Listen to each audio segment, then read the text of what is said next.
te trae por aquí?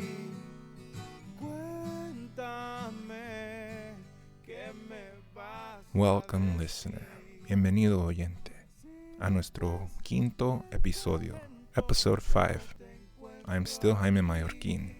And I'm Yesenia Chavez. And once again, we are your hosts, your guides, your cuento curators for this mostly Latine, Latina, Latino, Latinx storytelling podcast, ¿Qué me cuentas? ¿Qué me cuentas tú?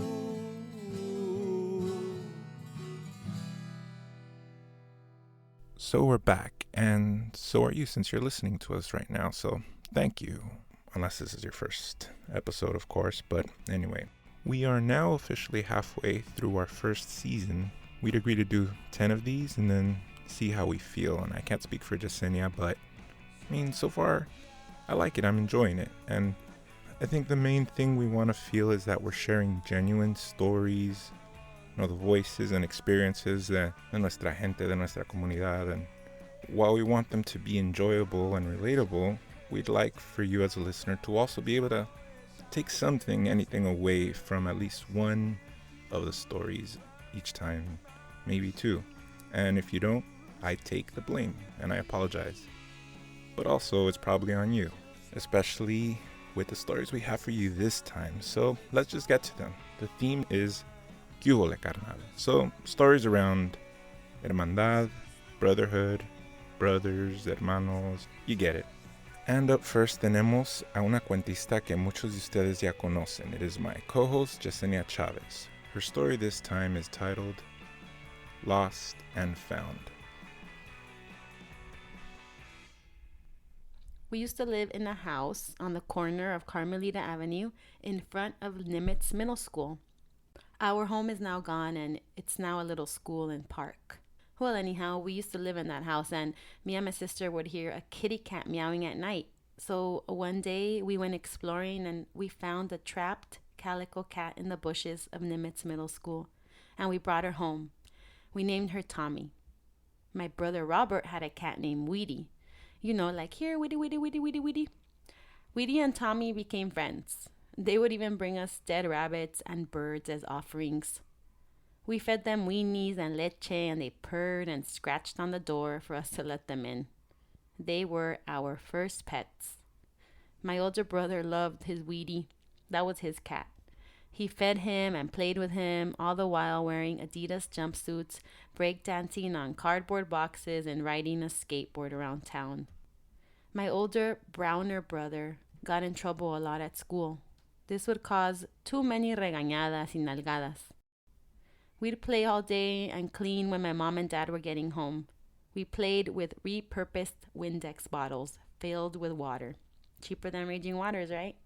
Besides, all the furniture was covered in plastic and the floor had those plastic walkways too. We watched TV a lot and ate weenies and quesadillas and ramen with an ice cube to cool it down. We played and played. But one day we just stopped playing together.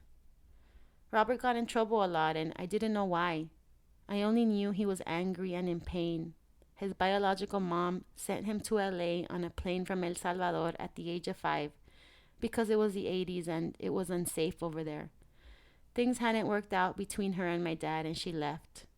And suddenly I had a brother. He would talk to Weedy, and when he died, I saw my brother cry. He started running away a lot because him and my dad got into a lot of arguments and fights. Until one day, there was a big, ugly fight, and he left. And my heart broke because I didn't know how to help him. I didn't know why my dad and him fought so much. He ended up in a lot of places trouble youth end up in. One of them was a sort of home for youth, and I remember one family therapy session where there were other families and they guided us through a series of exercises. We had to name the roles family members played and how that was damaging our family dynamic. We had to name the scapegoat. First time I learned the meaning of that word. Turns out my dad thought he was the one to get blamed for everything, and my mom too, and everyone, and then everyone was just arguing, blaming, and shaming. My brother ended up in a series of difficult situations, and I worried about his safety and well-being. My parents did not know how to reach him. Teachers, counselors in school didn't either. My dad never had a dad, so he didn't know how to be one. He just tried the best he could.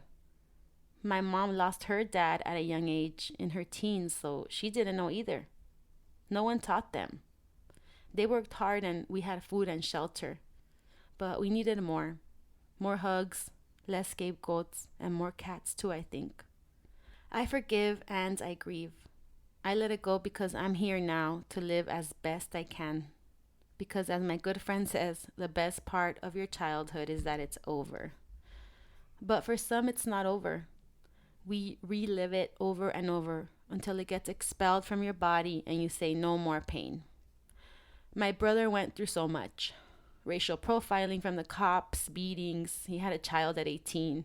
He was in and out of our home. He suffered. He fell and got back up. He went chasing waterfalls, but now he sticks to the rivers and the lakes. He's 45, broken like the rest of us, but he's managed to put the pieces together to be a decent human, dad, brother, and son too.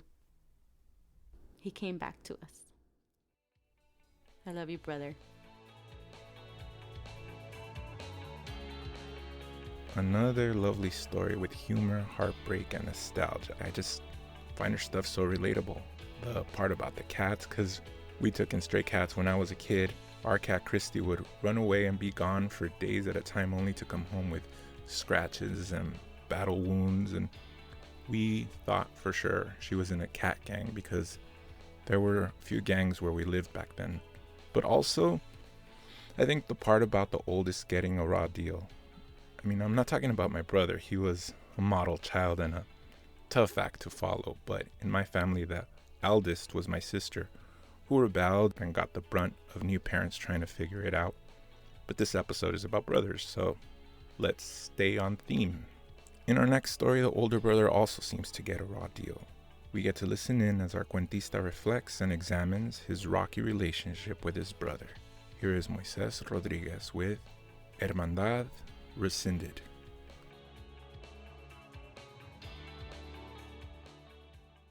I have an older brother by the name of Hugo.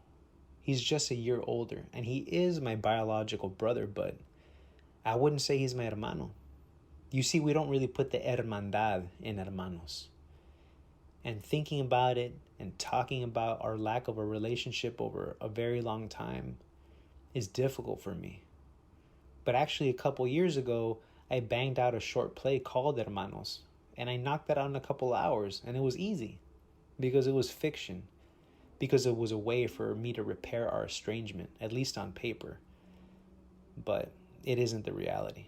It's impossible for me to summarize our complex relationship and extensive family dynamics except to say that, hey, we're two Salvis.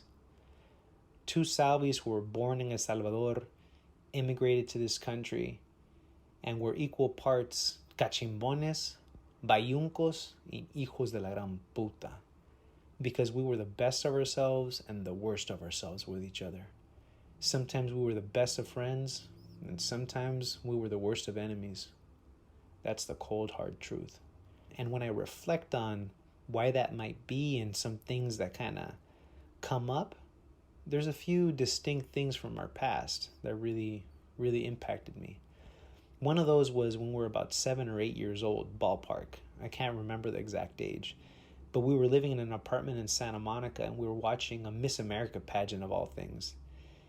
And straight up, we were little horn dogs even at that age. I knew I loved ass and titties, and I didn't even know what to do with them yet. I probably had a little mini bone going on, and I'm sure he did too. And we were feeling ourselves. We were having a little fun about it, and we were talking shit, and we were making jokes and talking about the contestants. And at some point, my brother says, "Ooh, ven acá, mamacita." Unfortunately, mamacita was right there. My mom was standing right behind him and said, "Aquí está tu mamacita, cabrón." And he got it. He literally got his mouth washed out with soap. He got it good. It's kind of like that quote from Goodfellas. Everybody's got to take a beating sometime. And I don't want to glamorize it. It's the truth. We experience physical discipline. And the reason that this story stands out for me is because when we would talk about it years later, it was because I was laughing hysterically. I thought it was hilarious. I thought it was funny, even in the moment, because I'm glad it wasn't me. And the reason it's so sad is because I saw that pattern reflected over the years. Not the physical abuse, but just how he would say, you get treated differently than I do. You get away with some shit. You have a different relationship. I'm the black sheep. And I would always minimize it or negate it, but there was a lot of truth to it. I did know how to finagle the relationship with my mom, with my dad. I was like, hey, if I get straight A's, keep things copacetic, and keep the shenanigans to a minimum, or at least what they know, it might go pretty smoothly for me. And often it did. And he just didn't roll that way. Flash forward many years later, after a lot of fist fights, backyard basketball battles, being great friends, not being good friends, having mutual friendships, we somehow maintained relationships. We somehow had a overlapping cohort of friends. One of those was this guy named Nate. We used to call him bitch ass Nate, which was actually a term of affection. We went all the way to Manhattan Beach to see a girl Nate liked and see what's up with her amiguitas. I'll just cut to the chase and said we had better luck than Hugo had going for him, and he wasn't feeling that shit. He wanted to split. He didn't want to stay the night. He was pissed. He wanted to take off. The problem was he had been drinking, and I didn't want to risk going with him. And I tried to talk him out of it, but he was upset. He just sped off. I started crying almost immediately because I knew it was a terrible idea. It's that brotherly premonition, and I was right. He totaled his car. He got a DUI. Luckily, no major injuries, just the night at the hospital. My parents were angry with me because they got a call directly from the hospital and not from me about where we were all night. All in all, I was angry at him for doing what he did and putting me in that position. But now that I think about it, he was hurt that one of the first things I didn't say was that I was just glad he was alive. If I think about it now, that might have been the beginning of the end of our relationship. Flash forward to our mid-20s, we got into a heated altercation where I told him to eat shit and die. Not a real lighthearted thing to say. We didn't talk for a couple years after that, and I lost several friendships. He made sure that I lost several important friendships. I didn't find out what the term was psychologically until years later. It's called relational aggression. Even my mom came to find out about all kinds of shit I was doing in New York that I shouldn't have been doing. I'll leave it at that. Anyway, it's been more than 6 years, and the only way I know that it's been more than 6 years since we've spoken is the underwhelming Pacquiao-Mayweather fight on May 2nd, 2015. We had agreed to watch it at my parents' house. It was a big deal. I mean, weird, I know, but it was just because we were able to coexist in the same place and be with our parents and not be fighting. But it wasn't meant to be. You know why? Because I felt comfortable enough to invite my best friend to come hang out, and he just wasn't feeling it. You know I don't like that fool. Mr. Fred Rock, a consistent brotherly presence, a real hermano, for more than 20 years, had become closer than my blood. And I think for him it hurt him. I think for him it felt like, am I not enough? We haven't spoken since. Phone calls with my mom include little unsolicited status updates like how he's lost 85 pounds. We have to book our parents for different special days. You got to schedule ahead if you actually want to catch them on their actual birthday or holiday. I have 3 kids, and he's never met any of them. I've been in a hospital room where my mom was going through cancer treatment, and he couldn't look me in the eye. The last text I sent him was the day Kobe died, acknowledging he was probably in as much or more pain than I was. A soft olive branch, rescinded. One thing I can say, though, is I do love you, Holmes. You're my brother. I miss playing some pickup ball with you. I miss watching Laker games with you. I miss doing something like a cool hike. I miss getting hammered and piecing together the night with laughs. I invite you to reconnect. Hell, I invite you to hit up Hyman, tell him you'd love to tell him your side of the story. You know, it's up to you, because I'm here, and if you want to try to reconnect, it's never too late until it's too late. All I know is I hope that this isn't the end, but perhaps it is.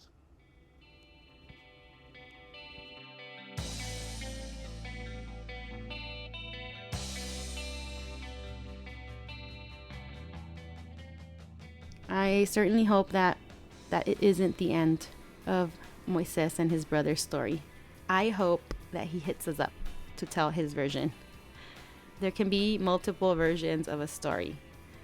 Like me and my brother, I know that he thought for a long time I didn't care about him or that I thought I was better than him, but really it was just me protecting myself because I was scared that I didn't know where he was going to be, if he was going to be around or not. And now we can talk about it and we can love each other through it. Margarita Reyes really highlights this love between a brother and a sister and how much support they can provide for you, sometimes when you don't even know you need it. Without further ado, here is Margarita Reyes' piece, Squirrels.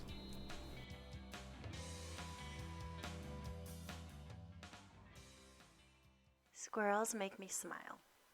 Yes, they're cute and furry and wild, but they do bring a smile to my face. You see, they remind me of stories, wonderful memories. It was a weekday afternoon. The sun was still streaming through the window, and my brother, Elias Reyes Jr., comes through the door. He'd been at school and did the usual routine. Said hello, set his backpack down. I was sitting at my desk, which sat where our dining room table should have been. This is where my production work happened mostly. I was working on my first documentary, an unfinished dream, and my daughter, Jade, was probably doing homework. My brother used to help me with my daughter. I was a single mama, and my daughter looked up to her uncle like a father. He helped her with math, thank goodness, because that would have given me gray hair. They had a wonderful relationship. Anyway, he goes, "Linda, I got bit by a squirrel." I looked at him like he was joking. So rewind, yes, he called me Linda. Not Linda, Linda. Growing up, my family called me Linda. It stuck. In school, I was also known as Linda. Not until I started acting did I use my real name. Anyway, he has a very dry sense of humor. His jokes usually fly past me, and I don't realize until later. I'm usually cracking up sooner or later. So I really did think he was joking. But he wasn't.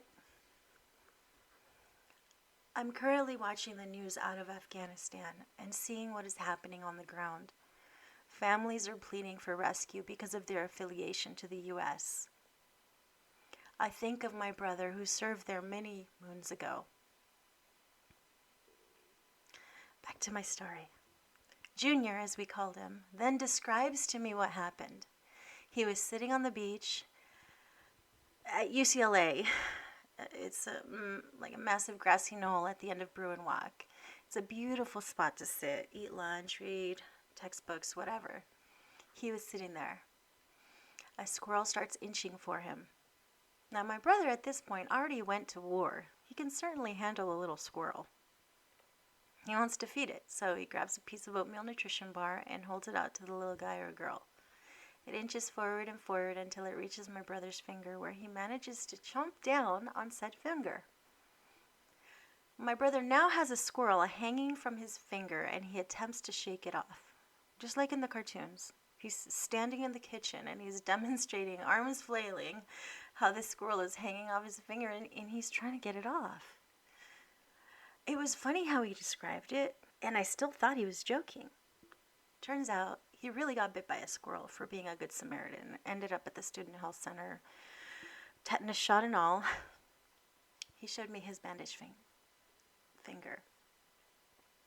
His description and the way he told stories was always so animated.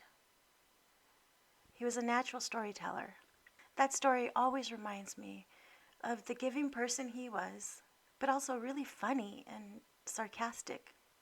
I have many more stories of random acts of kindness he would do with humans.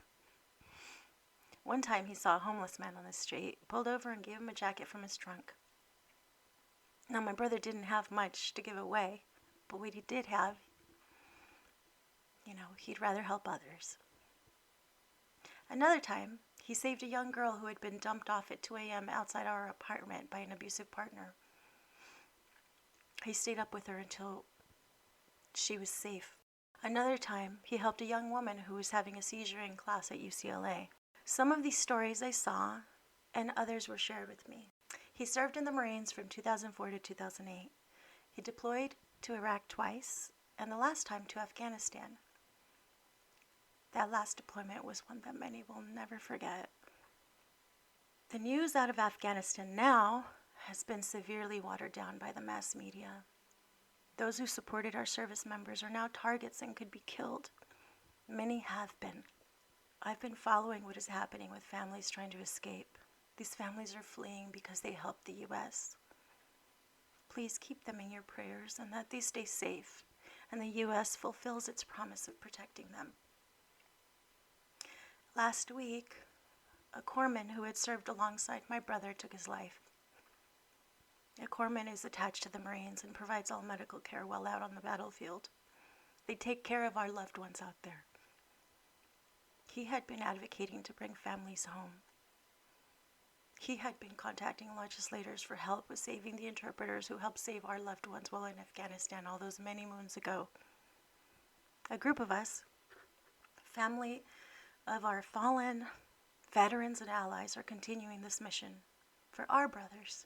My brother had shared another squirrel story. This happened in the UCLA art garden, but that one I'm going to keep to myself. These precious memories come up when I see squirrels. Some are happy and some are sad, but I'm grateful for all of it. You see, we lost my brother a few years after he graduated from UCLA, April 12, 2014. He had worked so hard to get through school despite having hidden injuries as well as a traumatic brain injury from multiple IED blasts from his time in the war. Did you know that 22 veterans a day take their lives?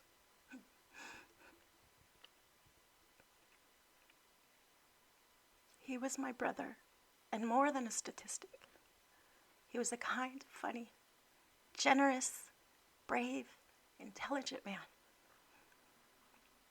We have many great memories with him, but I remember the squirrel stories the most. Every time I see a squirrel, I think of him.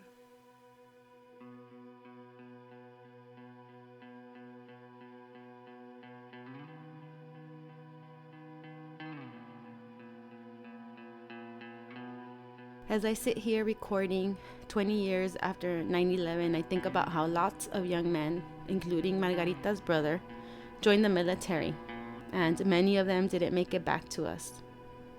My heart goes out to her and the countless other families that are affected by war. It's heartbreaking to hear the accounts of the families trying to leave Afghanistan. All of those translators and all of those people that worked with the military and are now left to their own devices, and I really hope for their safe journeys out of that place to a place of safety for themselves and their families.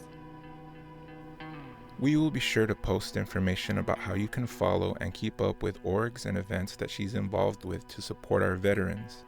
Margarita is a beautiful soul who I met through the arts, theater, and film. Another great person who I met through this community is our next storyteller. I'm just glad I met him now and not when he was 13.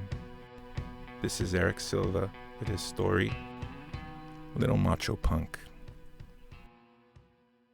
When I was 13 years old, I was a know-it-all wannabe little macho punk. Now I was probably like this because of what I saw from my dad or my uncles, but it was mostly because of the newfound friends that I had made in high school. Now this made me a real pain in the ass to the people that were around me. This was especially true with my older brother. See, my older brother George was 4 years older than me, and to say that we were different would be a huge understatement. We were like night and day. He was smart, well-behaved. Me, on the other hand, I wasn't very studious, I was loud, and I was always trying to see what I could get away with. But even though we were so different, my brother was a huge, huge influence on me, like most big brothers are. He influenced the music I listened to, the movies I watched, and even the way I spoke. I used to always bug him, but mostly, I used to always like to go snooping around his room. He hated that. Most of the time, I was just looking for loose change, or I was looking to borrow a CD. One day when I got home from school, I noticed that his door was cracked open. So of course I took advantage of the opportunity to go and snoop around. I didn't really find much, so I just decided to walk out. But before I did, I noticed that there was a flyer sticking out between a couple books on his shelf. I walked up to it, and I noticed that it had the pride flag on it, and it read, Gay and Lesbian Alliance at Santa Monica College. I took the flyer with me, I put it in my back pocket, and closed the door behind me.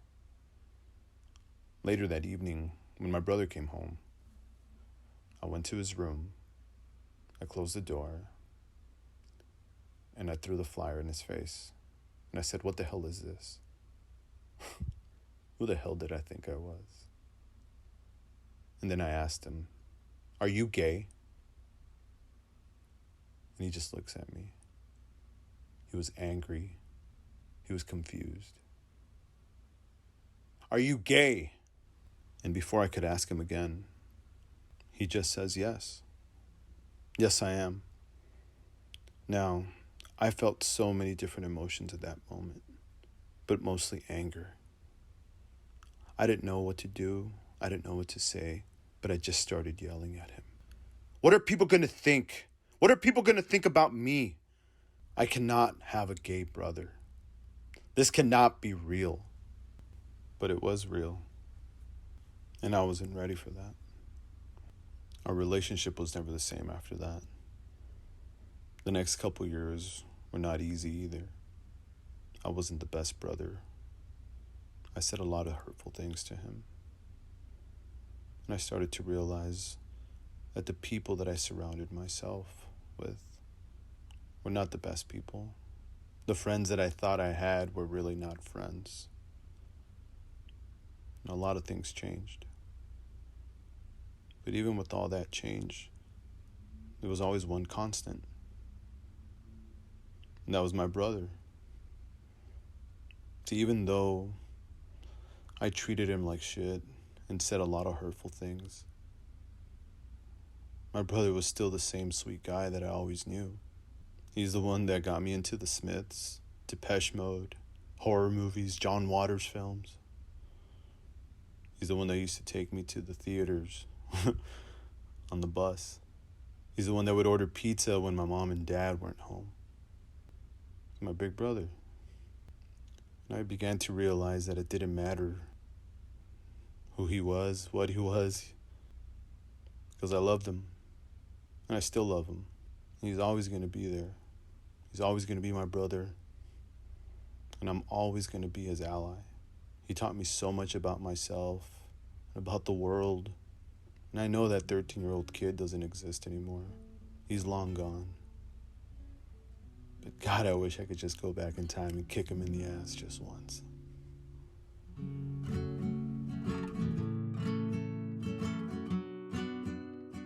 I really love this story because it's about regret, growth, and evolving. Instead of hindering Eric as he feared, his brother's truth benefited Eric, changed him in a positive way.